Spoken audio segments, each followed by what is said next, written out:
ایسے ہی دلجوئی کر لیں، مزاج پرسی کر لیں. جب کہیں بازار سے کبھی واپس ہوں اللہ، آفس سے کبھی واپس ہوں، تو کبھی 1 درجن کیلا لے لیں کہ ماں کھا لے گی، میں چھیل کر کے کھلاؤں گی.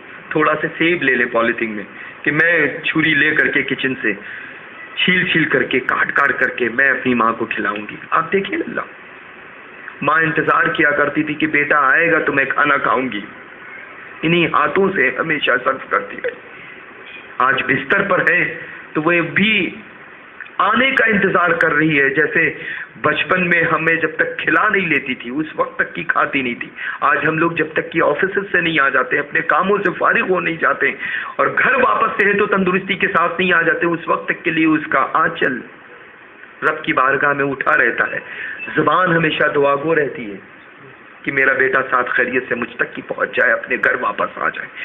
جب جاؤ اپنے گھروں کے تو شام میں تھوڑا سے سیب لے لو، تھوڑا سے کیلا لے لو، تھوڑی سی مٹھائی کبھی کبھی لے لیا کرو، ہے نا. اپنے ہاتھوں سے ماں کو کھلاؤ. جو گر جائے تو اسے اپنے ہاتھوں میں لے کر کے خود کھا لیا کرو، خود کھا لیا کرو. سیدہ فاطمہ زہرا رضی اللہ تعالی عنہا کو جب سیدنا امام علی مقام امام حسن رضی اللہ تعالیٰ عنہ واردانہ جب کوئی چیز کھلاتے، حلوہ ہے نا، اور جو حلوہ اس مقدس لبھائے مبارک سے لگ کر کے گر جاتا تو حضرت سیدنا امام حسن رضی اللہ تعالیٰ عنہ اپنے ہاتھ سے اٹھا کر کے نہیں کھاتے بلکہ جھکتے اور اپنی زبان نکالتے اور کھا لیتے تھے، اور رب کی بارگاہ میں دعا فرماتے تھے کہ اے پروردگار عالم، جس طرح سے میری ماں کی زبان میں تو نے تاثیر عطا فرمائی ہے، اس کے بیٹے حسن کی زبان میں بھی وہ تاثیر عطا کر دے، ہے نا. تو اپنی ماں کا احترام ضرور کرو. جن بیٹوں نے اپنی ماں کا احترام کیا ہے آج وہ بیٹے الحمدللہ، دیکھیں آپ جس گھر کا جائزہ لیں، جن گھروں میں ماں کا احترام اولادیں کر رہی ہیں، جب وہ باپ بنتا ہے تو اس کی اولادیں اس کا احترام کر رہی ہوتی ہیں. دنیا میں کوئی بھی ایسی چیز نہیں ہے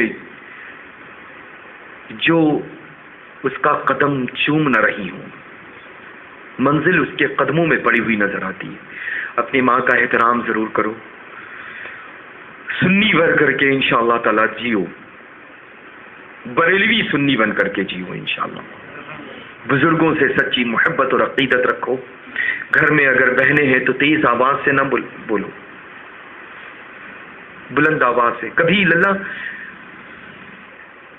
بالخصوص باپ نے کبھی اپنی اچھے جو نیک اور فرمانبردار باپ ہے نا للہ، انہوں نے کبھی اپنی بیٹیوں سے پیر نہیں دبائے. معلوم صرف ایک شہزادی رسول دنیا میں آئی، رسول اعظم صلی اللہ تعالی علیہ وآلہ وبارک وسلم کا انداز دیکھیں. جب خاتون جنت فاطمہ الزہرا رضی اللہ تعالیٰ عنہ اپنے گھر تشریف لاتی، اپنے والد ماجد کے گھر تشریف لاتی، تو رحمت للعالمین صلی اللہ تعالی علیہ وآلہ وبارک وسلم کھڑے ہو کر کے اپنی بیٹی کا استقبال فرماتے تھے. جتنی دیر قیام رہتا، جو کچھ ہوتا تھا اس دور میں، رسول اکرم صلی اللہ تعالی علیہ وآلہ وبارک وسلم کے پاس میں خود تشریف لے جاتے اور لاتے، اور لانے کے بعد میں اپنی بیٹی کی خدمت میں پیش فرمایا کرتے تھے.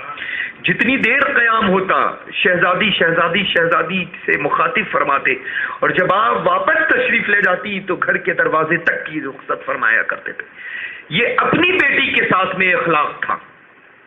تو پتہ یہی پر چلا کہ اچھا والد وہی ہے جو اپنی بیٹی سے کبھی سختی کے ساتھ میں، اچھا بھائی وہی ہے جو کبھی بلند آواز سے اپنی بہنوں کے ساتھ مخاطب نہ ہو، اچھا باپ وہی ہے جو کبھی بھی اپنی بیٹیوں سے پیر نہیں دبوائے. کنیز فاطمہ الزہرا ہے یہ، ہے نا، یہ کنیز ہے فاطمہ الزہرا کی. ہمیشہ اس نگاہ سے دیکھیں کہ جس کے ہم امتی ہیں، انہوں نے اپنی مقدس چشمائے مبارک سے، اپنی آنکھوں سے سیدہ فاطمہ الزہرا کو کیسے دیکھا ہے، کیسے دیکھا. تو ہمیشہ اپنی بیٹیوں سے بے پناہ محبت کریں، شریعت کے دائرے میں رہ کر کے ہر خواہش کو پورا کریں.